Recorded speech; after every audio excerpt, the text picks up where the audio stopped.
자, 오늘 8장, 요한계시록 8장 보면 네 나팔과 네 대접 재앙에 대한 말씀을 좀 나눌 텐데, 네 재앙의 내용은 16장에 나와요. 그러나 여기 네 대접, 7나팔이고 7 대접 재앙이지만 넷으로 말한 이유를 이따 말씀드릴게요. 그래서 4번의 나팔 재앙과 4번의 대접 재앙이 어떻게 관계가 있는지 이것을 좀 살펴봄으로써 요한계시록의 구조에 대한 이해를 좀 하도록 하겠습니다. 일단 8장 1절 2절을 읽겠습니다. 8장 1절 2절 시작. 일곱째 인을 떼실 때 하늘이 반 시간쯤 고요하더니 내가 보매 하나님 앞에 7 천사가 서 있어 7 나팔을 받았더라. 아멘. 자, 일곱째 인은 7 나팔과 겹쳐 있다는 것 전번에 말씀을 드렸습니다. 아마 7 나팔의 심판이나 앞에 있던 7인의 심판이나 성격이 같다는 것을 암시하는 겁니다. 그러니까 이렇게 꼭 생각을 하셔야 합니다. 7인의 재앙이 있은 다음에 7 나팔의 재앙이 있을 것이고 그 다음에 7 대접 재앙이 있을 것이다. 연대기적으로 이렇게 순서적으로 순차적으로 일어나는 재앙으로 이 언뜻 이야기가 쉬운데 그게 아니라 7번의 인재앙을 4분의 1의 수준에서 이렇게 내리심으로써 사람들이 정신 차려 우상 숭배에서 돌이키고 세상을 우상 삼고 물질을 우상 삼던 인간이 모든 이들의 마음이 하나님께로 돌아오도록 4분의 1 수준의 재앙을 허락하시고 그런 다음에 다시 3분의 1 수준의 재앙을 표시함으로써 조금 더 그래도 회개하지 않는 자들에게 좀 더 강하게 이렇게 권고하시고 책망하시는 모습으로 나타내 보여주시는 것이고 그 다음에 마지막 7 대접 재앙은 온통 그래도 회개치 않으면 온통 쏟아붓는 거예요. 4분의 1 수준이었다가 3분의 1 수준에 경고하셨다가 그러다가는 안 되겠다. 전체 쏟아부어서 전체가 돌아오도록 하는 이런 방식의 그 이미지를 가지고 있다는 것을 생각하시면 되겠습니다. 어쨌든 하나님의 심판은 언제나 같아요. 7번의 심판처럼 7인인데 처음 4개는 7 나팔의 처음 4개는 이 세상의 표면적으로 임하는 심판을 나타내고요.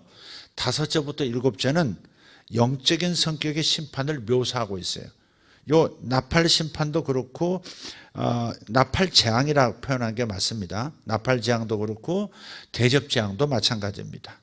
지금 요한계시록을 충분히 읽지 않으면 여러분이 쑥 들어오지는 않습니다. 지금 딱 들을 때 금방 이해해야 되는데 자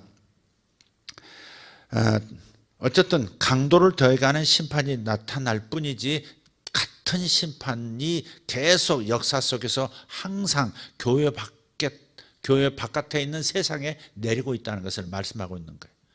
저번에 말씀드렸지만 16세기에 스페인 독감에 의해서 스페인의 그 흑사병에 의해서 유럽 인구의 3분의 1이 다 죽었지 않습니까? 19세기에 스페인 독감인가요? 그것도 있어가지고 국왕까지도 독감 걸려가지고 난리가 난 적이 있고 많이 죽었어요 그때도. 그 다음에 저 남미에 가서는 잉카 문명들 일부러 스페인 포르투갈 사람들이 그 정복하면서 다 뺏으려고 말이죠. 일부러 그 흑사병을 퍼뜨려가지고 그 몰살을 당했지 않습니까? 그러니까 인류에게 이런 일들이 가끔 일어나요. 그러니까 종말 때만 일어나는 일이라고 화들짝 놀라지 말라. 항상 역사 속에 심판의 재앙의 형태가 항상 나타났었다. 앞으로도 그럴 것이다. 지금도 보세요. 사스나 메르스보다 훨씬 속도가 빠르고 치사율은 지금 낮다고 하지만 중국 발표를 믿을 수가 없으니까 어떤 일이 지금 중국 내에서 벌어지고 있는지를 알 수가 없단 말이에요. 빨리빨리 좀 차단 좀 해줘야 되는데 그 시진핑 모시고 싶어가지고 그냥 중국한테 잘 보이려고 애를 쓰고 임명장, 신임장도 아직 받지 않은 중국 대사가 신임 대사인데 아직 대통령으로부터 신임장도 이제부터 당신 국가를 대표해서 당신을 통해서 중국의 입장을 받겠소. 당신을 주한 주중대사로 임명합니다. 주중대사 맞나요?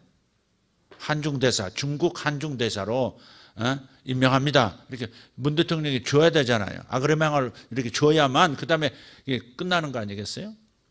그때부터 업무를 볼 수 있는 건데, 신임 이제 임명받고 이제 도착한 지 얼마 되지도 않은 사람이 똑하니 나서가지고 함부로 문 닫지 말아달라고 부탁 형식으로 하지만 압력을 넣는 거잖아요.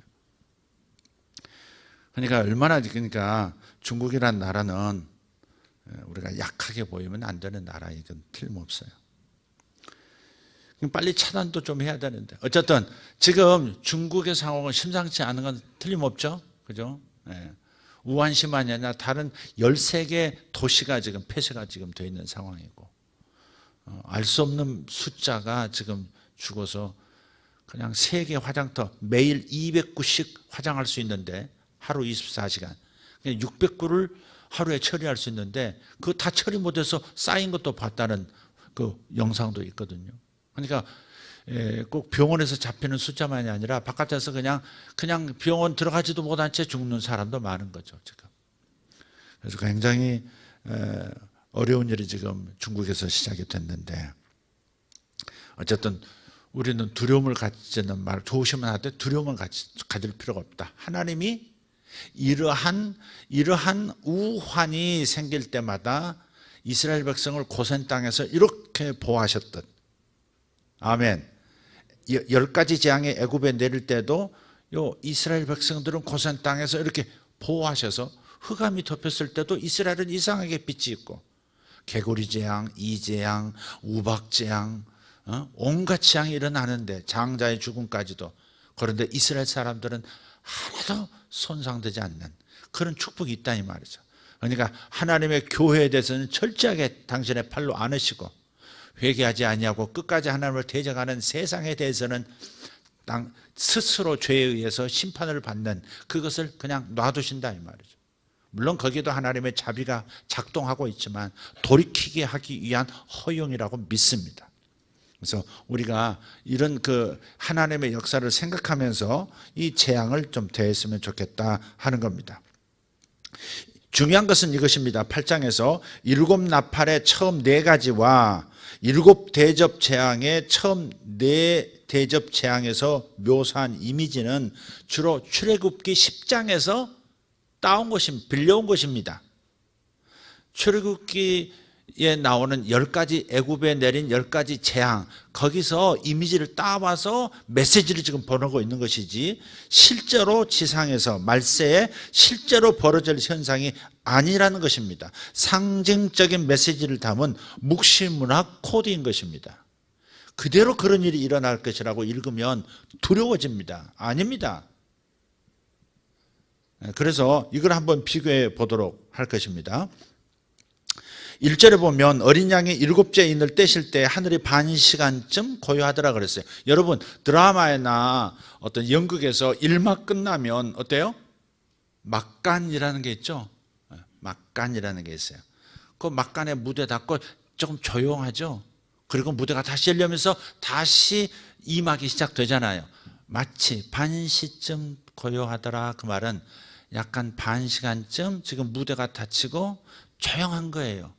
조용한 거. 7가지 재앙이, 7인의 재앙이 있었고, 그 7인의 재앙이 이제 다시 7나팔의 재앙이 시작되는 그 시점에서 반 시쯤 조용하더라 그랬단 말이에요. 이게 일종의 이런 거예요. 짧은 정막이 흘렀다는 것인데, 이건 뭔가 공기탁한 일이 벌어질 심각한 조짐이 있을 것을 암시하는 겁니다.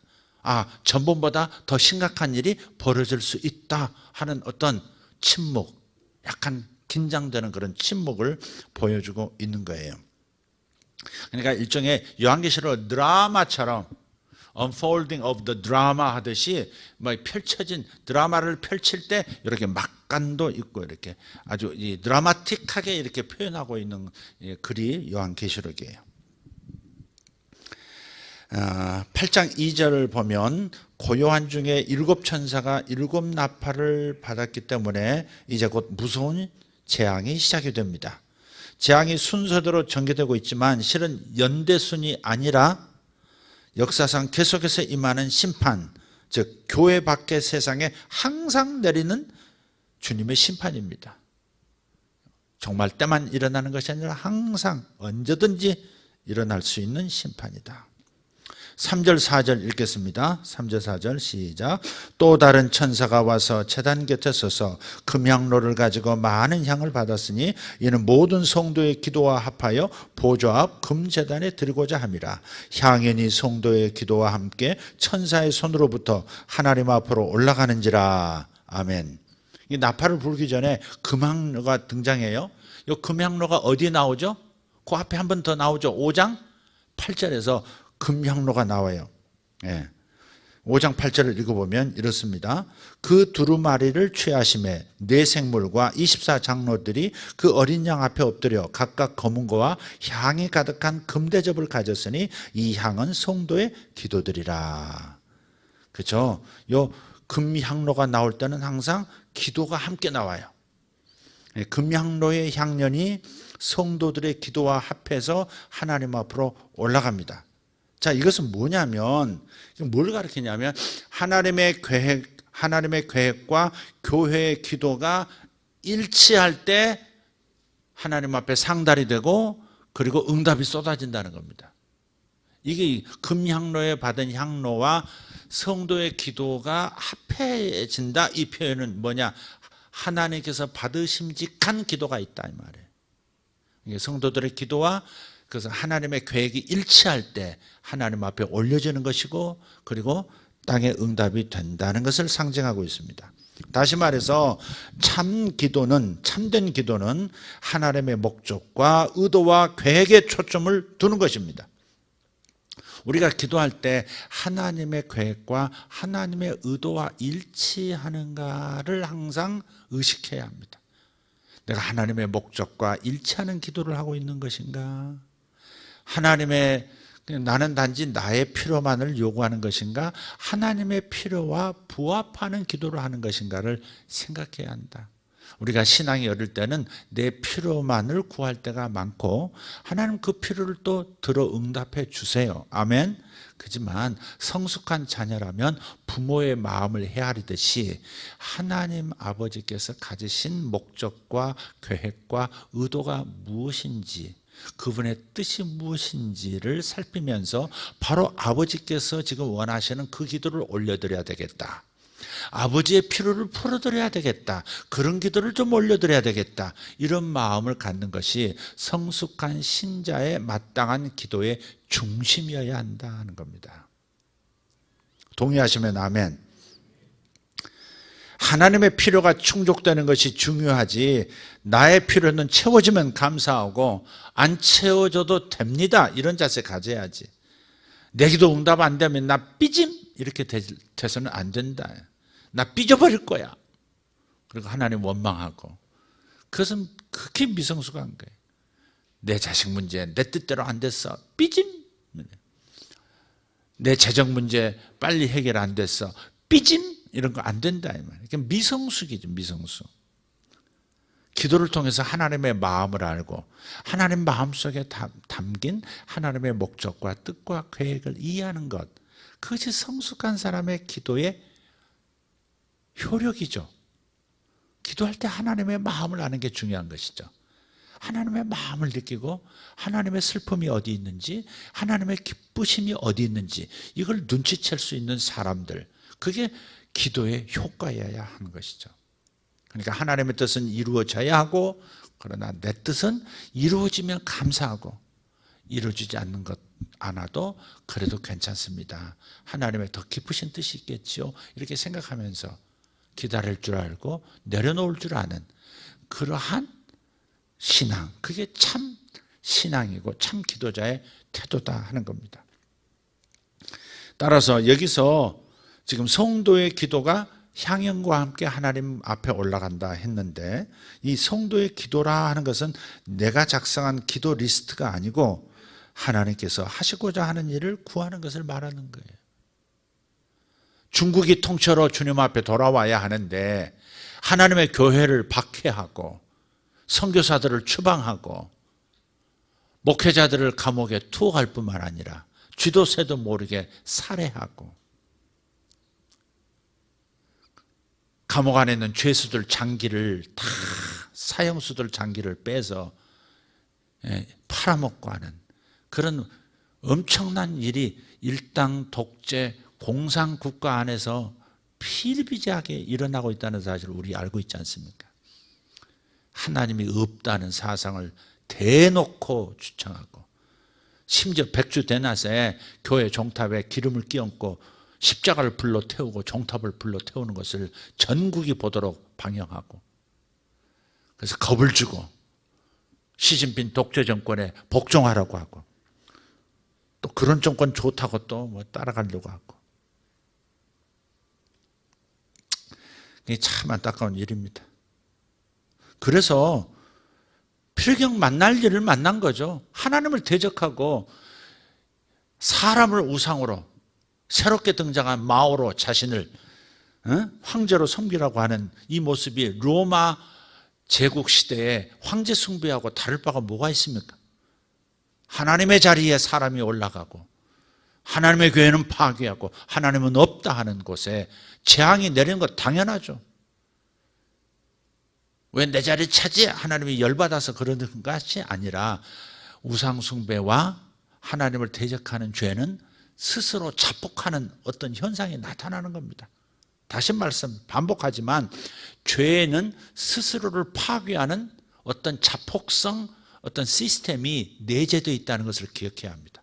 죄는 죽음 현상, 사람이 어디로 가면 그림자가 따라오듯이 죄가 가는 길은 죄가 가져오는 어떤 죄의 삭, 즉 사망 현상이 따르는 거예요. 우한 전염병이라고 하는 이 우한 폐렴이라고 하는 것은, 우한이란 말도 못 쓰게 하는데 참 이상한 일이죠. 우한해야 제대로 인식하고 조심하고 피할 거 아니겠습니까? 아프리카 열병 맞잖아요. 일본 뇌염 그러면서 왜 일본 뇌염은 일본이라 그러지 말라고 그래야지. 뇌염, 저 동쪽에서 발생한 뇌염 그러든지, 일본 그러면 안 되잖아. 근데 왜 중국만 우한 폐렴 그걸 왜 말 못하게 하냐고요. 아프리카 열병, 중동 메르스 바이러스, 일본 뇌염, 스페인 독감, 다 역사적으로 다 이름을 명명해야 전부 경각심 가지고 조심하고 피하고 피할 길을 내는 거 아니겠어요? 왜 우한만 말 못하게 해요? 그것도 우리 대한민국 리더가 나서서 그런 말을 하면 되겠어요? 자기 자국의 백성부터 빨리 보호할 생각을 해야지. 중국 체면을 살려주려고 왜 그렇게? 어려울 때 친구가 진정한 친구다 그러더라고요. 그 중국 신임 대사가. 어려울 때 친구가 친구다, 역지사지로 생각하라 그랬는데, 아니 여지껏 우리 대기업들 들어가가지고 다 반토막 나고, 현대자동차 들어가서 거지돼서 나와야 되고, 삼성 나가서 반토막 되고, 전부 그런 거 아닙니까 지금? 사드 뭐 배치한다고 그냥 완전히 한 기업을 그냥 박살내고, 지금까지도 피해를 입히고, 그러다니 자기들이 어려우니까 역지사지로 생각해라. 어려울 때 친구가 친구다. 그런 게 친구입니까? 그게 중국입니다. 여러분, 양아치하고 사귀시는 게 나을까요? 마피아하고 사귀는 게 나을까요? 마피아가 위험하긴 하지, 마피아도. 근데 마피아는 적정량만 뺏어가고 나머지 너도 먹어 이러는 게 마피아야. 양아치는 탈탈 털어가는 게 양아치입니다. 다시 일어설 수 없게 만드는 게. 중국은 양아치같이 하잖아. 미국이 좀 경제적으로 좀 자국의 이익을 생각해서 털어가는 거 있다 할지라도 저쪽은 합법적으로 털어가는 게 있잖아. IMF 상황에 몽땅 사들인다든지 뭐 이렇게. 그것도 좀 문제이긴 하지만 어쨌든 간에 중국은 참 한번 생각해 보라고요. 공산 사상을 가지고 독재 국가를 그렇게 혁명 국가로 기어이 이렇게 섬기려고 해야 되겠냐고. 그런 흐름이 있는 거 여러분 아시죠? 뭐 이런 얘기 듣기 싫어하는 분도 뭐 있을지 모르겠는데, 자국의 이익이 제일 중요한 겁니다. 미국도 자국의 이익이고요. 국제관계 속에서는 자국의 이익이 첫 번째입니다. 자기 국민, 자기 백성을 재산을 지키고 생명을 지키고 자국 백성이 배부르게 먹고 살도록 마음껏 살도록 만들어주는 것이 리더의 책임 아니겠습니까? 이런스럽게 딴 데 가서 하면 아멘 많이 해요. 우리 교회에서만 아멘을 안 해.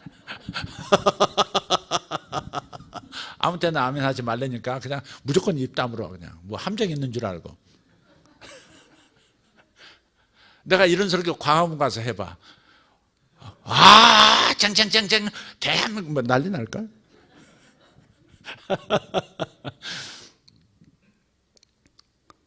그래요. 그래서 잘 생각해 봐요. 지금 중국이 돌아오도록 기도하는 게 참 중요하잖아요. 14억, 15억 인구잖아요. 그게 하나님 앞으로 돌아오고 공산정권이 무너져서 저들이 말하는 인민이 자유를 얻게 하는 것이 우리의 기도 아닙니까? 그 기도들은 우리는 중국이 사실 망하라고 기도한 게 아니거든요.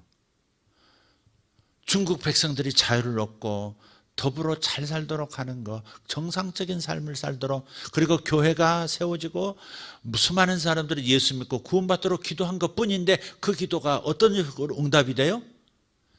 끝까지 대적하는 무리들을 징치하는 재앙으로 나타난다 이 말이에요. 우리는 재앙을 기도한 적이 없어요. 우리가 그랬잖아요. 신약 성경에도 나와요. 누가 자기에게 잘못하거든 오히려 축복하라. 원수를 갚으려고 하지 말고 축복하라. 그러면 숯불을 그 머리 위에 쌓은 것과 같다 그런 거거든요. 사실 숯불이 좋은 게 아니잖아요. 숯불이 그 머리에 머리 홀랑 타라고? 그 말이 아니죠. 그러니까 우리는 축복을 베풀지만 그 축복이 축복으로 그 사람에게 이루어지면 좋겠지만 축복을 받아들일 만한 준비가 안 됐을 때 그 축복이 이루어지게 하려면 그 사람의 마음이 깨뜨려지도록 하는 어떤 일이 일어나게 돼 있어요. 보통 어느 때 예수 믿어요? 어려울 때 예수 믿습니다. 직장에서 쫓겨났을 때, 사업이 망했을 때, 부도나기 직전일 때, 주식 반토막 났을 때, 그럴 때 이제 주여 제가 교만했나이다. 주여. 그러고서 작정 3일 하고 조금 또 올라가는 것 같으면 또 할렐루야 하면서 놀러 다니고. 좀 그러긴 하지. 어쨌든 중국도 마찬가지예요. 사실 중국만이 아닙니다. 우리나라도 지금 다음 주부터 이제 우리가 회개하나이다 했는데 우리가 대신 회개해야지. 뭐 어떻게 이 상황에서 또 이제 우리는 뭐 해야 돼요? 제사장이니까. 저 중국을 대신해서 회개합니다. 또 가야지. 이 나라 정부를 대신해서 우리가 회개합니다. 뭐 해야 되고. 이 나라 리더들이 저지른 잘못을 우리가 회개합니다. 해야 되는 거예요. 지금 주제를 지금 알려드리는 거예요. 우리가 잘못했습니다. 막 그렇게 엎드리는 거죠. 그잖아요. 중국 망하면 어떻게 되겠어요? 중국 공산당이 망해야지 중국이 망하면 안 됩니다.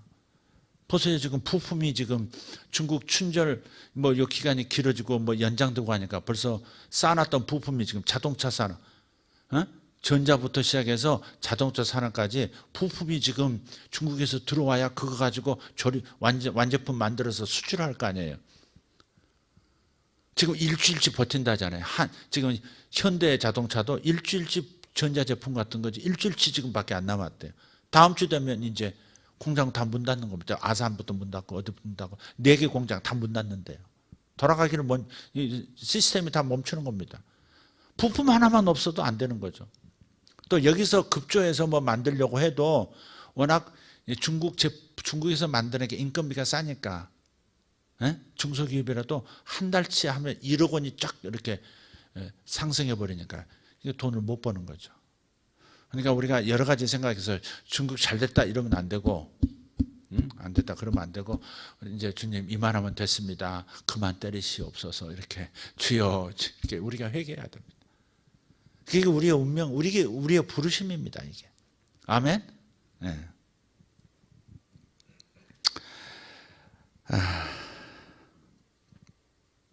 8장 5절 한번 보겠습니다. 5절 시작.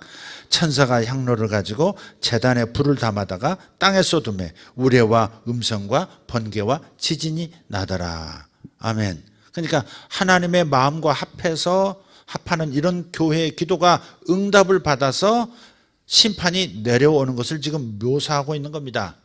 이것도요, 번개, 우레 뭐 이런 얘기도 구약에서 따온 이미지예요, 이게. 실제로 번개가 있고 무례가 있고 뭐 이렇게 지진이 있고 그렇게 일어난다는 말을 하는 게 아니고 그냥 이미지를 가져온 거예요. 에스겔서 10장 1절 2절입니다. 에스겔서 10장 1절 2절. 자, 앞을 보시면서 오늘은 좀 합시다. 이렇게 읽겠습니다. 이에 내가 보니 그룹들 머리 위에 궁창에 남보석 같은 것이 나타나는데 그들 위에 보좌의 형상이 있는 것 같더라.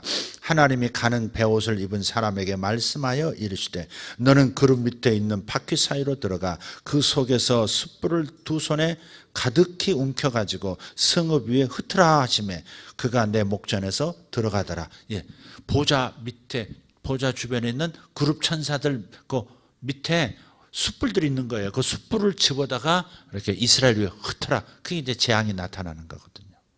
숯불은 재앙이 나타날 때 하는 거예요, 이게. 네. 심판이 이 세상에 임할 때 우레, 음성, 번개, 지진, 이 네 가지 현상으로 지금 말씀하고 있어요. 왜 네 가지 징후를 얘기하느냐? 이것은 땅에 벌어질 일, 물질계에 벌어질 일을 말할 때는 항상 넷으로 표현해요. 네. 그래서 우레, 음성, 번개, 지진 이런 거예요. 원래 하늘에서 일어나는 일은 우레, 음성, 번개 뭐까지만 할 수 있는데 지진도 나오잖아요. 그러니까 이게 땅에서 일어나는 일을 말하려고 할 때는 항상 사라는, 그래서 이 네 가지가 우레, 음성, 번개, 지진 이 네 가지 현상이 땅과 바다와 강들과 천체 이 네 종류에 쏟아집니다. 그게 바로 뭐예요? 지금 7 나팔 재앙에 나타나요. 땅에 나타나고 바다에 나타나고 강들에 나타나고 그리고 어디에? 예, 천체, 하늘 뭐 별들 뭐 이렇게 달 뭐 여기에 쏟아지는 겁니다. 그래서 이 물리적인 세계에 하나님의 심판이 나타날 때 항상 네 가지로 사라는 숫자로 표현하고 있다는 겁니다. 하나님의 심판이 온 세상 동서남북 네 방향에 다 임한다는 표현이에요. 이것은 자연세계에 실제로 벌어지는 현상이 아니라 사라는 숫자 코드를 사용한 상징이다 하는 것을 잊지 맙시다. 제가 반복해서 나오는 말이 참 많죠. 네. 여러분 제가 이게 시시콜콜 이렇게 다 얘기하는 것은요. 제가 어제도 어떤 분 우연히 이렇게 그분 차를 타기로 돼 있지 않았는데 그분 차를 딱 탔는데 시동을 딱 끄니까 우선 낯익은 목소리가 막 들리는 거예요. 내 목소리더라고. 그래서 얼른 끄면서 목사님 사실은 제가 목사님 요한계시록 강해를 지금 계속 듣고 있습니다. 그 목사님들이 지금 듣고 계시기 때문에 제가 좀 여러분이 딱딱해도 이렇게 뭐 이렇게 하나하나 이렇게 얘기하고 있다는 거 좀 이해해 주시고 재미있게 쭉 그냥 싹 그려가면서 이렇게 스케치 하듯이 가면 좋은데 목사님들이 지금 참고로 듣고 계시기 때문에 제가 이렇게 얘기하는 겁니다. 자, 네 가지 인, 네 가지 나팔, 네 가지 대접으로 묘사한 심판 이미지는 다 구약 성경에서 빌려온 것이다. 대부분 출애굽기, 애굽에 내린 10가지 재앙을 가지고 거기에서 차용한 것이다. 이거 생각하면 되겠습니다. 자, 하나님께서 내리시는 심판이 무섭다는 걸 말하는 거예요. 이제 좀 비교 좀 하겠습니다. 첫째 나팔, 둘째 나팔, 셋째 나팔, 넷째 나팔. 그런 다음에 첫째 대접, 둘째 대접, 셋째 대접, 넷째 대접 재앙을 얘기하겠습니다. 자, 첫째 나팔이 이제 불려집니다. 6절, 7절 읽겠습니다. 시작.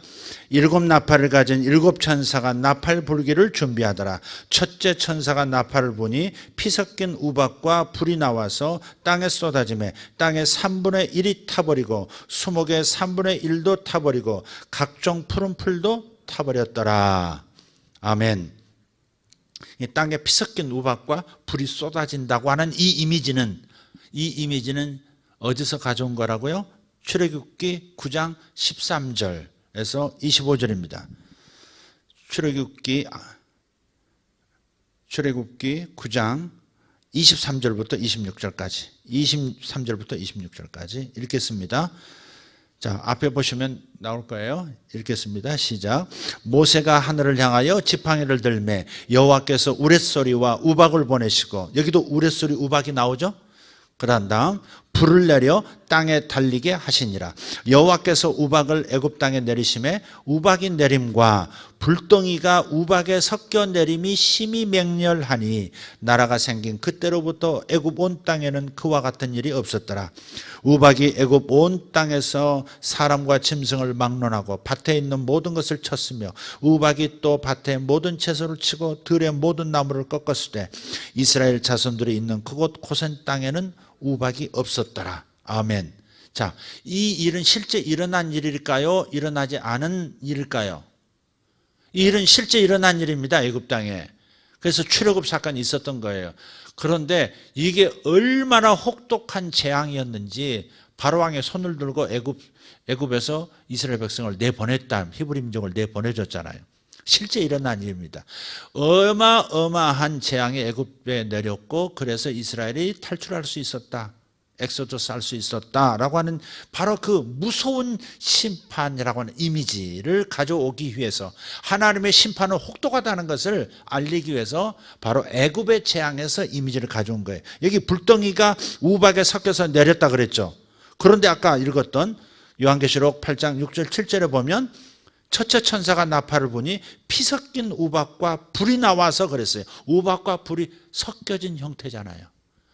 근데 이것은 어디서 가져온 거예요? 바로 출애굽기 9장 불 섞인 불덩이가 우박에 섞여서 내렸다는 이 이미지를 차용한 것이다 하는 것을 그걸 가지고 메시지 로마 제국은 반드시 무섭게 하나님 다루셔서 결국은 기독교를 대항하는 박해하는 로마 제국은 무너질 것이다 이 메시지를 하고 있는 것이다. 둘째 나팔입니다. 둘째 나팔 8절 9절입니다. 읽겠습니다. 시작. 둘째 천사가 나팔을 보니 불붙는 큰 산과 같은 것이 바다에 던져지매 바다의 3분의 1이 피가 되고 바닷 가운데 생명 가진 피조물들의 3분의 1이 죽고 배들의 3분의 1이 깨지더라. 자, 아까 그 전에 7인 재앙이 나타날 때는 4분의 1 정도 타격을 받았는데 다시 반복되는 이 7나팔장에서는 3분의 1인 걸 보면 4분의 1과 3분의 1 중에 어느 것이 더 많은 거예요? 3분의 1이 더 많은 거죠. 정신 못 차리면 좀 더 강하게, 정신 못 차리면 좀 더 강하게 하나님의 자비하심이 이렇게 조금씩 이렇게 역사하는 겁니다. 자, 그런데 바로 이 부분은 이 바다가 피가 된다 하는 거죠. 바다가 피가 된다. 이것은 출애굽기 7장 17절 19절에서 가져온 이미지입니다. 읽겠습니다. 여호와가 이같이 이르노니 네가 이로 말미암아 나를 여호와인 줄 알리라. 볼지어다 내가 내 손에 지팡이로 나일강을 치면 그것이 피로 변하고 나일강의 고기가 죽고 그 물에서는 악취가 나리니 애굽 사람들이 그 강 물 마시기를 싫어하리라 하라. 또 여호와께서 또 모세에게 이르시되 아론에게 명령하기를 내 지팡이를 잡고 내 팔을 애굽의 물들과 강들과 운하와 못과 모든 호수 위에 내밀라 하라. 그것들이 피가 되리니 애굽 온 땅과 나무 그릇과 돌 그릇 안에 모두 피가 있으리라. 아멘.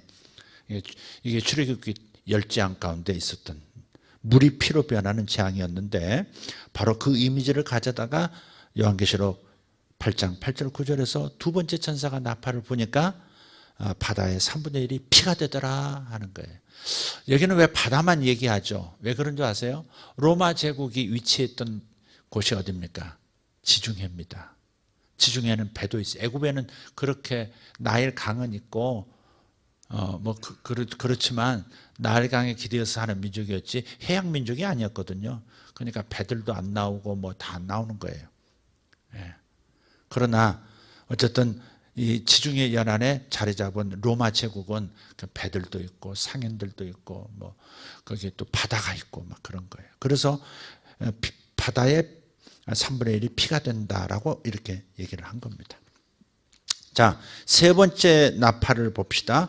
8장 10절에서 11절입니다. 10절에서 11절 시작. 셋째 전사가 나팔을 부니 횃불같이 타는 큰 별이 하늘에서 떨어져 강들의 3분의 1과 여러 샘물에 떨어지니 이 별 이름은 큰 쓴 쑥이라. 물의 3분의 1이 쓴 쑥이 되며 그 물이 쓴 물이 됨으로 많은 사람이 죽더라. 아멘. 자, 여기서는 강들과 물샘이 쓴물로 변한다는 메시지입니다. 이것은 출애굽기 17장 14절에서 25절인데 조금 요약해서 한번 읽어보도록 하겠습니다. 아까 읽었죠? 아까 읽었으니까 그냥 넘어가도록 하겠습니다. 처음 읽었으니까. 근데 여기에 쓴 쑥이라고 나오죠? 쓴 쑥. 예레미야 9장 15절에 보면 쑥에 대한 얘기도 나와요. 자, 예레미야 9장 15절 읽습니다. 그러므로 만군의 여호와 이스라엘의 하나님께서 이와 같이 말씀하시니라. 보라, 내가 그들 곧 이 백성에게 쑥을 먹이며 독한 물을 마시게 하고 그랬어요. 아까 요한계시록 8장 10절 11절에서 별이 하나 떨어졌는데 이름이 쓴 쑥이에요. 쓰디 쓴 쑥이래요. 그게 떨어지니까, 물에 떨어지니까 이 물들이 쓴 물이 되었다 그랬어요. 그런데 이 이미지가 어디서 왔다고요? 예레미야 9장 15절에서. 내가 그들 곧 이 백성에게 쑥을 먹이며 독한 물을 마시게 하고, 그거예요. 그러니까 쑥이란 말은 실제 쑥이란 말도 아니고 별이 실제 떨어진다는 말도 아니고 독한, 정말 마시기 싫은 그 고난에 쓴 쑥을 마시게 될 것이다. 그 말씀을 하고 있는 거예요. 하나님을 대항하는 자, 하나님을 거부하는 자, 졸음이 가득한 자, 아주 고난을 맞이하리라는 그런 거예요. 예레미야 23장 15절도 있어요. 읽겠습니다. 그러므로 만군의 여호와께서 선지자에 대하여 이같이 말씀하시니라. 보라, 내가 그들에게 쑥을 먹이며 독한 물을 마시게 하리니 이는 사악이 예루살렘 선지자들로부터 나와서 온 땅에 퍼짐이라 하시니라. 당시 이스라엘 백성들, 예레미야 시대의 이스라엘 백성들이 평안하다, 평안하다, 평안하다. 지금 바벨론이 이스라엘을, 유다를 멸망시킬 때가 다가오고 있는데, 죄를 물으러 오고 있는데 평안하다, 그런 일 없다, 그런 일 없다, 그런 일 없다. 그래서 선지자들이 내가 쓴 쑥을 먹이겠고 독한 물을 마시게 하겠다. 그것은 쑥을 먹인단 말이 아니라 개고생 좀 할 것이다, 그 말이에요. 너희들 바벨론 오면 예레미야는 뭐라고 예언했어요? 바벨론이 쳐들어와서 망하게 할 것이고, 계속 정직한 예언을 하잖아요. 멸망에 대한 예언을 하잖아요, 지금. 근데 다른 선지자들은 왕한테 잘 보이려고 별일 없습니다, 별일 없습니다, 왕이시여 주께서 제게 말씀하셨습니다, 평안하실 것입니다, 당신의 왕위가 한 50년 더 갈 것입니다, 이러고 앉았는 거예요. 그래서 결국은 바벨론이 와가지고요, 예레미야는 살려주고요, 대 끌고 가다가 고향으로 돌아가라고 풀어줍니다. 예레미야는. 나머지 선지자는 작살이 납니다. 자, 네 번째 나팔을 한번 봅시다.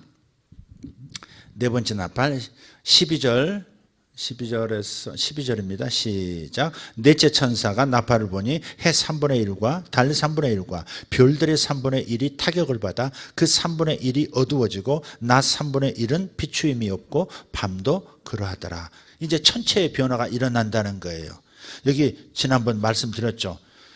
별들이 떨어지면, 여러분 달이라고 하는 위성 하나만 지구에 떨어져도요, 지구는 멸망입니다. 세상에 한 몇백 미터짜리 운석 하나 떨어져도요, 그 지역 반경 수백 킬로미터가 초토화되어 버리거든요. 달이 지구에 떨어진다고 생각해 보세요. 태양보다 360만 배 큰 태양도 발견을 했잖아요. 별도 발견했잖아요. 그런 별들이 지구에 떨어져 봐요. 먼지로 화해버리죠. 그러니까 실제 별들이 떨어지고 태양이 막 흑암이 되어버리고 달이 핏빛이 되고 실제 그런 일이 일어나는 것이 아니라고 말씀드렸어요. 그러면 이것도 역시 구약의 이미지를 가져온 것이다, 이 말이에요. 구약의 이미지를 가져온 것이에요. 출애굽기 10장 21절 23절 시작. 여호와께서 모세에게 이르시되 하늘을 향하여 내 손을 내밀어 애굽 땅 위에 흑암이 있게 하라. 곧 더듬을 만한 흑암이리라. 모세가 하늘을 향하여 손을 내밀매 캄캄한 흑암이 3일 동안 애굽 온 땅에 있어서 그동안은 사람들이 서로 볼 수 없으며 자기 처소에서 일어나는 자가 없으되 온 이스라엘 자손들이 거주하는 곳에는 빛이 있었더라. 할렐루야. 계속 무슨 재앙이 있어서 이스라엘 백성이 거주하는 곳은 아무 이상 없다죠. 이것이 오늘 우리에게 하시는 말씀이에요. 우한 전염병이 온 세상을 덮어도 너희들은 안심하라. 너희들이 바로 내 거처다. 성부와 성자와 성령께서, 그죠? 우리들이 함께 너희에게 와서 거처를 정하리라. 요한복음 14장, 요한복음 17장에서 말씀하시잖아요. 교회가 하나님의 거처예요. 교회에서 온 우주를 통치하고 계시고, 물리적인 세계만이 아니라 보이지 않는 영적 세계도 다 통치하고 계시는 거예요. 눈에 보이지 않는 분이시라 그렇지, 육안으로 볼 수 없는 분이라 그렇지, 우리는 믿지 않습니까? 그분이 성령이 내 안에 계시고, 성령만 내 안에 계시는 게 아니에요. 성령으로 내 안에 계시는 예수도 계시고, 아버지 하나님도 우리 안에, 삼일체 하나님께서 우리 속에서 우리와 함께 온 우주를 통치하시는 거예요. 그래서 우리가 보좌 앞에 있는 자들이고, 우리가 기도하면 우주가 변하고, 우리가 기도하면 세상이 변하는 겁니다. 우리가 큰 믿음, 큰 뜻을, 큰 그림을 볼 수 있어야 됩니다. 겨우 하나님과 나 사이의 관계만 생각하지 말고 우리를 통해서 하나님이 온 우주를 통치하신다는 이 거대한 그림과 이 확실한 영적 실상을 보면서 우리가 기도해야 하는 겁니다. 찬송가도 있지 않습니까? 이방이 떠들고 나라가 시끄러워도 그분 목소리 한번 바라시면 다 잠잠해진다고. 제가 노래를 부르다가 말로 한 것은 그 다음에 잘 생각이 안 나서 그런 것입니다. 네, 시간이 좀 갔습니다만은 빨리 한번 우리 첫째 대접과 넷째 대접까지 한번 비교해 볼게요. 한번 읽읍시다. 자, 16장을 한번 펴보세요. 16장. 요한계시록 16장. 여러분, 교회 성경에다가 교회에서 공용으로 보도록 몇십 권 이렇게 장로님이 기증을 하셨는데 여기다가 막 줄치고 그러지 마세요. 오늘 보니까 줄쳐놨더라고. 당신 거 아니잖아. 근데 자기 것처럼 막 줄치고 그러면 안 되지. 반드시 보시고 갖다 놓으셔야 되는데 거기다가 줄치고 이렇게 그러면 안 됩니다. 자, 딴 들어갔습니다. 16장 2절. 자, 첫째 천사가 가서 그 대접을 땅에 쏟음에 짐승의 표를 받은 사람들과 그 우상에게 경배하는 자들에게 악하고 독한 종기가 나더라. 1절 빼고 2절만 바로 읽었습니다. 예. 대접을 땅에 쏟으니까 짐승의 표를 받은 사람들과 그 우상에게 경배하는 자들에게 악하고 독한 종기가 나더라 그랬어요. 땅에 쏟아지는데 독한 종기가 일어난다. 이 독한 종기가 출애굽기 9장 8절에서 12절에 나옵니다. 예. 한번 빠르게 한번 읽어봅시다. 출애굽기 9장 8절에서 11절 시작. 여호와께서 모세와 아론에게 이르시되 너희는 화덕의 재 두 움큼을 가지고 모세가 바로의 목전에서 하늘을 향하여 날리라. 그 재가 애굽 온 땅에 티끌이 되어 애굽 온 땅의 사람과 짐승에게 붙어서 악성 종기가 생기리라. 그들이 화덕의 재를 가지고 바로 앞에 서서 모세가 하늘을 향하여 날리니 사람과 짐승에게 붙어 악성 종기가 생기고 요술사들도 악성 종기로 말미암아 모세 앞에 서지 못하니 악성 종기가 요술사들로부터 애굽 모든 사람에게 생겼음이라. 아멘. 네, 그렇습니다. 바로 이 몸에 독한 종기 생기는 것은 바로 출애굽기에서 가져온 이미지였다 하는 겁니다. 두 번째 대접입니다. 16장 3절 시작. 둘째 천사가 그 대접을 바다에 쏟음에 바다가 곧 죽은 자의 피같이 되니 바다 가운데 모든 생물이 죽더라. 여기는 3분의 1이 죽더라. 아까 나팔장에서는 3분의 1이 죽고 3분의 1의 배가 깨지고 그랬잖아요. 근데 여기는 모두예요. 그러니까 재앙이 어떻게 나타나요? 첫 번째는 4분의 1 수준으로 나타나고 그 다음은 3분의 1 수준으로 나타나고 그 다음은 완벽하게 나타나 버리는 거예요. 그냥 하나님의 심판은 완벽하고 무섭다. 그러나 하나님이 기다려 주신다는 메시지를, 회개할 때를 기다려 주신다는 메시지를 하고 있는 거예요. 중국이 시진핑을 선택하지 않고 다시 일당 독재로는 안 되겠다, 공산주의 체제로는 이런 전염병 하나도 다스리지 못할 것 같다라고 각성하고 중국 자천에서 이것을 바꿔나가면, 독재 체제를 바꿔버리면, 그러면 상황은 달라질 겁니다. 그런 선택이 중국 안에 일어나야 합니다. 중국 인민들 가운데서 이 정치 가지고는 안 되겠다, 이런 독재, 공산주의 가지고는 안 되겠다, 민주주의 방식을 겉으로만 받아들여서 경제만 이렇게 살리는 방식, 이제는 한계다. 전염병 하나도 이기지 못하는 걸 가지고 세계 1의 강국이 되겠다고 난리 피우는 거 불가능하다. 공산주의 체제 바꾸자. 하나님은 없다는 이 사상 바꿔버리자. 이런 의식이 일어나면 어때요? 적어도 지금 3분의 1, 4분의 1 수준에서 중국 백성들이 깨닫고 회개하고 돌이키고 정권을 바꾸면, 그러면 이런 재앙들이 없어지는 겁니다. 재앙이 필요 없어지는 겁니다. 이해가 되시면 아멘 합시다. 바로 그런 거예요, 지금. 요한계시록을 이해하는 이 방식이 이런 방식이 원래 이렇게 생각했던 방식으로 이렇게 생각을 해야지 아주 어리석게 받아들이는 경우가 많아요. 그래서 이단이 생기는 거예요. 자, 세 번째 대접 한번 봅시다. 세 번째 대접 읽었나요? 16장 4절 7절 16장 4절 7절 시작. 셋째 천사가 그 대접을 강과 물 근원에 쏟음에 피가 되더라. 내가 들으니 물을 차지한 천사가 이르되 전에도 계셨고 지금도 계신 거룩하신 이여 이렇게 심판하시니 의로우시도다. 그들이 성도들과 선지자들의 피를 흘렸으므로 그들에게 피를 마시게 하신 것이 합당하나이다 하더라. 또 내가 들으니 제단이 말하기를 그러하다 주 하나님 곧 전능하신 이시여 심판하시는 것이 참되시고 의로우시도다 하더라. 아멘. 이게 일곱인 재앙에도 순교자의 기도가 나오죠. 그죠? 그렇죠. 항상 기도와 함께 심판이 오고 기도가 있으면 심판이 오고 그래요. 순교자들의 기도가 반복해서 일곱 대접 재앙에도 나타난다는 것은 원래 일곱인 재앙, 일곱 나팔 재앙, 그 다음 일곱 대접 재앙이 순차적으로 일어난다는 말이 아니라 원래 하나인데 지금 셋으로 쪼개서 지금 표현하고 있는 거예요. 이렇게 이해하시면 되겠어요. 넷째 대접도 한번, 이건 출애굽기 14장 7장인데 이건 아까 읽었으니까 그냥 넘어갑시다.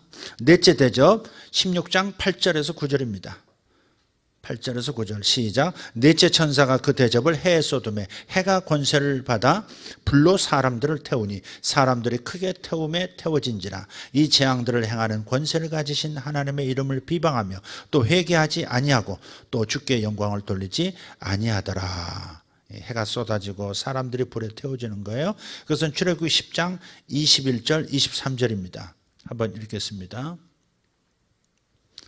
시작. 여호와께서 모세에게 이르시되 하늘을 향하여 내 손을 내밀어 애굽 땅 위에 흑암이 있게 하라. 곧 더듬을 만한 흑암이라. 모세가 하늘을 향하여 손을 내밀매 캄캄한 흑암이 3일 동안 애굽 온 땅에 있어서 그동안은 사람들이 서로 볼 수 없으며 자기 처소에서 일어나는 자가 없으되 온 이스라엘 자손들이 거주하는 곳에는 빛이 있었더라.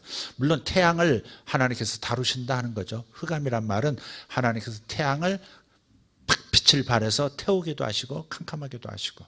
자, 지난번에 자세하게 말씀을 드렸어요. 해, 달, 별들이 막 떨어지고 하늘이 두루마리처럼 말려서 떠나가고 하는 얘기는 이사야서에도 나오고요. 그러니까 애굽의 임할 재앙, 나라가 망하는 수준의 재앙이 임할 때, 혹은 제국이 바벨론 제국이 망한다고 할 때도 해의 변화가 일어나고 달의 변화가 일어나고 별들이 막 떨어지고, 별들이 떨어지되 무화과 나무 열매들이 대풍에 후두둑 떨어지듯이 별들이 떨어진다고 했거든요. 그러니까 이것은 상징적인 이미지예요. 나라 전체가 망하는 수준의, 제국 전체가 멸망되는 수준의 어떤 어려움이 생기는 것을 상징적으로 전체가 변하는 것으로, 태양과 달과 별들이 변하는 것으로 표현하고 있다. 요한계시록도 마찬가지다.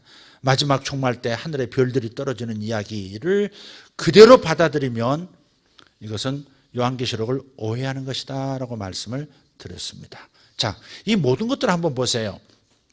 요한계시록의 상황을 출애굽기 10가지 재앙에서 주로 오늘 비교해서 어디서 빌려온 표현인지를 살펴봤습니다. 그런데 가만히 살펴보면 바로 왕이 잘못 선택해요. 히브리인들을 안 놔줘요. 자기가 태양신 라의 아들이라고 하고, 그러니까 태양이 막 침을 당하고 그러는 거거든요. 그런데 이 정치인, 탑 리더가 잘못하면 나라 전체가 개고생인 겁니다. 그러니 하나님의 사람들의 메시지는 어때요? 자연스럽게 지도자들을 향할 수밖에 없는 거예요. 이스라엘 선지자들의 예언이 누구에게 갔어요? 전부 왕들에게 간 거 아니에요.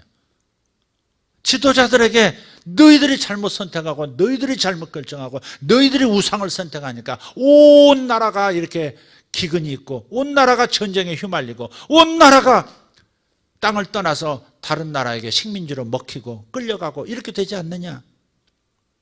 나라의 지도자가 중요하다 그 말을 하고 있는 거잖아요. 그렇다면 오늘날에도 요한계시록의 상황도 로마 제국을 향해서 로마 제국 황제를 향해서 은밀하게 지금 서로 지금 하나님의 말씀, 하나님의 계획을 선포하고 있는 거잖아요. 오늘날은 어떨까? 요한계시록 때도 신약시대예요. 지금도 신약시대예요. 지금도 자연히 메시지는 말씀의 리더들은 자연스럽게 정치가 바르게 서야 한다는 쪽으로 갈 수밖에 없다 이 말이에요. 그런 걸 가지고 정치 개입하지 말라 이렇게 말하면 이건 성경을 모르는 행위다 이 말이에요. 정치적인 지향 때문에 왜 내가 좋아하는 대통령을 그렇게 뭐라 그러는 거야? 왜 내가 좋아하는 정권을 왜 미워하는 거야? 이렇게 들을 수 있지만 사실은 하나님의 종들의 메시지, 하나님의 말씀을 가지고 하나님의 마음을 이 백성을 향해 하나님의 마음이 선한 뜻으로 이 백성에게 복으로 나타나게 하려면 사람들이 바르게 선택해야 되고 바르게 결정해야 되는데 지도자가 잘못 결정하면 온 백성이 고생한다 이 말이에요.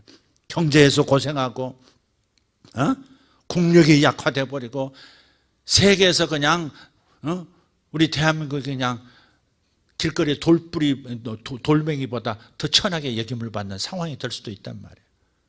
지도자가 중요한 거죠. 지도자가 하나님을 섬기고 지도자가 국민을 바르게 섬기고 자신을 위해서 치부하는 것이 아니라 섬기는 그러한 대통령.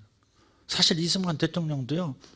권력력은 있었죠. 권력력이 있으니까 그렇게 길게 가지. 그건 실수예요. 그렇지만 그분이 근검절약하는 것은 몸에 배가지고요.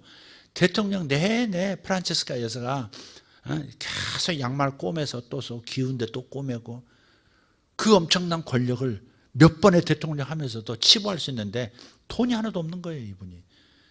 절대 절약, 근검절약이었어요. 나중에 혁명, 4.19 혁명이 일어나가지고 그냥 미국으로 하와이로 떠났을 때 돈이 없어가지고 하와이에 사는 교민들이 돈을 보태가지고 근근히 사셨어요. 이번 지 식료품 사러 갑니다. 파파 그러면 나이 차이가 20몇 살인가 차이 나죠. 근데 이분이 식료품 사러 갑니다. 그러면 이번 주 안 사면 안 될까? 남은 거 가지고 한 주 버티면 안 될까? 왜요? 한국에 돌아갈 비행기 표값 아껴야지. 늘 한국 돌아가고 싶어 했거든요. 그분이. 결국 한국에서 뭐 안 받아들이니까 그냥 쓸쓸하게 그곳에서 돌아가셨죠. 그러니까 근검절약에 몸에 배서 사치, 치부 이런 건 전혀 없는 분이에요. 그분이. 그런데 권력에 대해서 탐욕 있는 사람들을 곁에 두고 자신도 모르게 그냥 권력은 계속 유지해야 된다고 하는 그렇게 받아들이는 것이 이제 좀 실수죠. 그게 좀 안타까워요. 그게 훌륭한 분인데 그분은 뭐랄까 미국에게 굴종적으로 가는 분이 아니었거든요. 자주 국민 정신을 제대로 세우고 싶어 했어요. 미국에 따질 거 따지고요, 막 대들 거 대들고요. 영미주의자였고 친미주의자였지. 그런 의미에서 영미주의자적인 친미주의자였지 굴종적인 그런 분은 아니었거든요. 그러니까는 막 방공포로도 몇만 명 확 풀어져 버려가지고 결국은 미국 계산대로 안 되게 만들고 나중에는 또 뭘 해가지고 또 31억 불 지금으로만 어마어마한 거죠. 그때 당시 31억 불이면 그때 당시 벌어들이는 국가의 자산의 70 몇 프로인가가 31억 불입니다. 그걸 원조 받고 말이죠. 그런 분이었거든요. 그런데 그 실수, 이 권력에 대한 것, 끝까지 권력을 자신이 가지려고 했던 것은 또 하나님의 사람으로서 부족했어요. 그 결정적인 실수였죠. 그러니까 사람에게 몰빵하지 말라고요, 여러분. 나는 나는 문 아무개님에게 난 몰빵할 거예요. 절대 그러지 마세요. 난 황 아무개님이 나의 전부예요. 그분이 좋아하는 건 나 다 좋아할 거예요. 그렇게 나가시면 안 돼요. 요즘은 또 전 아무개 목사님이 인기 있더만. 난 전 아무개 말씀하는 건 다 옳다고 믿어요. 무조건 놀아요. 이렇게 가면 또 실수예요. 그게. 사람은 완전하지가 않아요. 사람은 완전하지가 않아요. 그러니까 사람을 하나님처럼 다 받아들이면 안 돼요. 오직 받아들일 분은 오직 예수 그리스도. 전부 남김없이 받아들일 분은 예수 그리스도 한 번뿐이에요. 그러니까 사람을 우상으로 섬기지 말라 이 말이죠. 그래야 틀렸을 때 틀렸다고 얘기하고 들어가고 큰 문제가 안 생기도록 나라를 바로잡을 수가 있죠.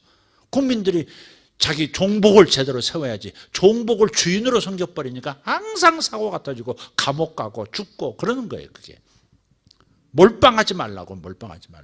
전부 옳다고 생각하지 말라고요. 틀린 것은 틀린 거고 맞은 것은 지지하고 항상 그런 자세 해야지. 자신도 모르게 나는 이 사람 팬이야, 나 이 사람 편이야, 이 사람이 주장을 다 주장, 나는 환영해, 이렇게 나가는 한국 사람이 정이 많고 막 그런 면이 있어요. 그러니까 우리는 정치가 특별히 정치 문제가 나라의 운명을 결정할 때가 많으니까 자연스럽게 하나님의 종들은 정치에 대한 얘기 안 할 수가 없는 거예요. 왜? 성도들이 나가서 바깥을 바꿔야 되니까. 그러니까 바른 생각을 넣어줘야 되는 거죠. 그렇지 않습니까? 그건 맞습니다. 그건 틀렸을 때 나가서 틀리다고 말하십시오, 이렇게 해야 된다 이 말이에요. 자, 제가 또 흥분했습니다. 기도하겠습니다. 하나님 감사합니다. 오늘 또 요한계시록이 우리의 현실 속에 있는 현실을 들여다볼 수 있는 하나님의 조감도인 것을 깨닫고 과거에 있었던 2000년 전에 있었던 이야기가 아니라 수천 년 전 저 애굽 땅에 일어났던 일로 끝나는 것이 아니라 그때 역사하셨던 하나님의 말씀이 지금도 살아 역사하시면서 우리가 어떻게 처신해야 할지, 우리가 어떻게 회개하고 어떻게 바로 서야 하는지, 누구를 대신해서 회개하며 이 도시가 멸망되지 않도록, 이 대한민국이 멸망되지 않도록, 이 세계가 멸망되지 않도록 막아야 하는지 아버지 하나님 말씀하시는 주의 음성에 깨닫게 도와주시옵소서.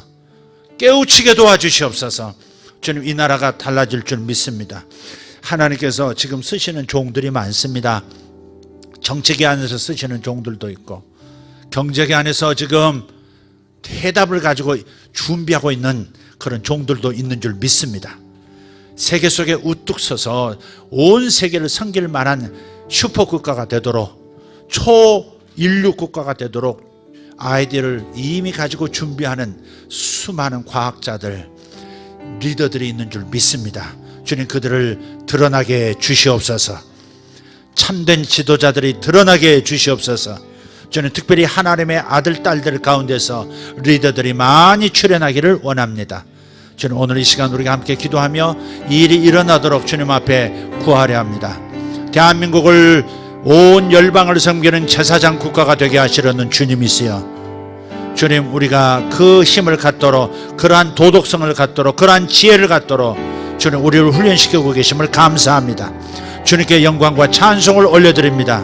예수님의 이름으로 기도합니다. 다 같이 일어나셔서 두 손 번쩍 들고 주여 삼창하고 주님 앞에 기도합니다. 주여, 주여, 주여.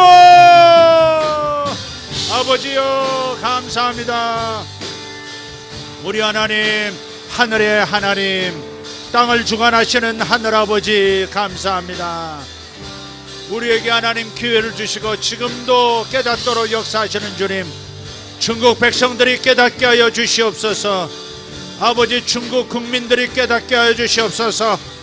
이 독재 정권으로는 안 된다, 공산주의 가지고는 안 된다, 사회주의 가지고는 안 된다, 깨닫게 하여 주시옵소서. 중국의 의로운 백성들이 일어나게 하여 주시옵고 중국의 정치체들이 바뀌게 하여 주시옵소서. 더 이상 재앙이 나타나지 않도록 중국이 깨어나게 하여 주시옵소서. 중국이 깨어나게 하여 주시옵소서. 공산주의의 교만함이 땅에 떨어지게 하시고 중국 백성들이 자유를 얻게 하여 주시옵소서. 살아계신 우리 하나님 역사하여 주시옵소서. 주여 도와주시옵소서. 주여 역사하여 주시옵소서. 샤바라타 파라카리나마 샤라라티발라 와라데베레 카리안다라스모 살란디아라바 카리앙스 이마라디아라바 샤라발라티아라바. 대한민국을 하나님 주님 감싸 주시옵소서. 아버지, 우리가 하나님 주님 앞에 죄가 많습니다. 아버지, 우리 지도자가 죄가 있고 우리 국민들도 죄가 많습니다. 아버지, 우리가 함께 회개합니다. 아버지, 우리가 하나님 공산사상을 등한히 여겼습니다. 공산주의자들의 준동을 막지 못했습니다. 공산주의자들의 준동을 우리가 은밀한 역사를 막지 못했습니다. 주님, 우리가 하나님 이 일을 회개합니다.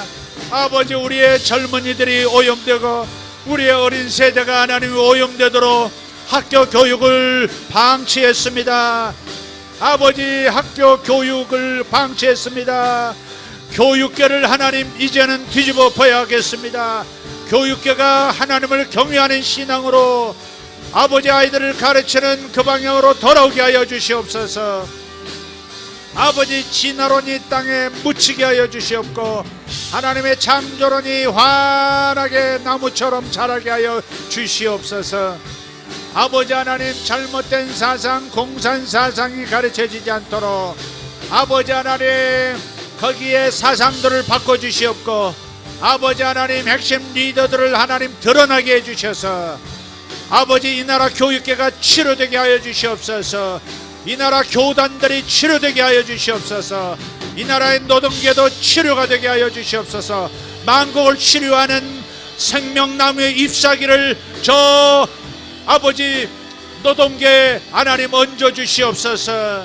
아버지 교육계를 치료하는 생명나무 잎사귀를 보내주시옵소서. 정치계 경제계를 치료하는 생명나무의 역사가 예수 이름으로 있게 하여 주시옵소서. 주여 감사합니다. 주여 감사합니다. 주여 감사합니다. 주여 감사합니다. 아버지여, 법을 집행하는 이들에게 의로움이 들어가게 하여 주시옵소서. 의로움을 지키려는 아버지 사법체계에 힘을 실어 주시옵소서. 공의가 하수처럼 흐르고 정의가 강물처럼 흐르는 나라가 되게 하여 주시옵소서. 주님 역사하여 주시옵소서.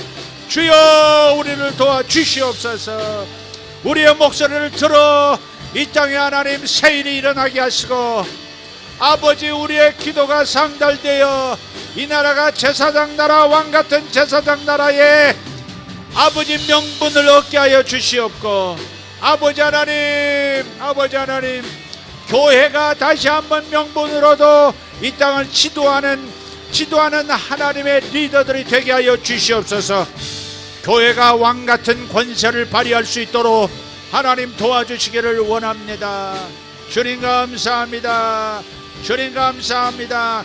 인터테인먼트 하나님 역사해 주셔서 하나님 저들 가운데서도 하나님께 영광, 아버지 하나님 잘못된 공산 사상들이 하나님 유포되어 있는 것을 깨뜨려 주시옵소서. 주님, 북한을 변화시켜 주시옵소서. 아버지, 북한 정권을 선수 교체해 주시옵소서. 중국을 교체해 주시옵고 북한 정권도 교체시켜 주시옵소서. 주여, 중국 공산당 정권이 사라지게 하시고 북한 공산당 정권도 따라서 사라지게 될지어다. 사라질지어다. 무너질지어다. 주님 감사합니다.